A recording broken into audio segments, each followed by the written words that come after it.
Guys, ഈ പാട്ടിന്റെ ഈ ഒരു ലിറിക്സ് ശ്രദ്ധിച്ച് കേട്ടാൽ കുറെ കാര്യങ്ങൾ ഓർമ്മപ്പെടുത്തുകയും ചെയ്യും, സെൽഫ് മോട്ടിവേറ്റഡ് ആവുകയും ചെയ്യും.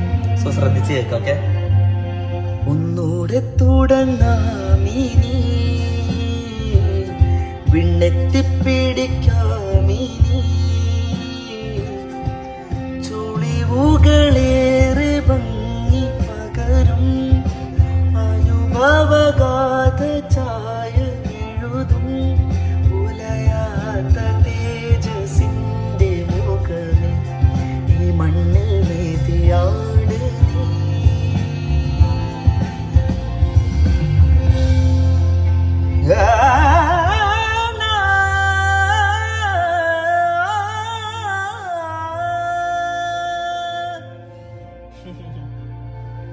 സോ സെൽഫ് മോട്ടിവേറ്റഡ് ആയെങ്കിൽ പറയൂ.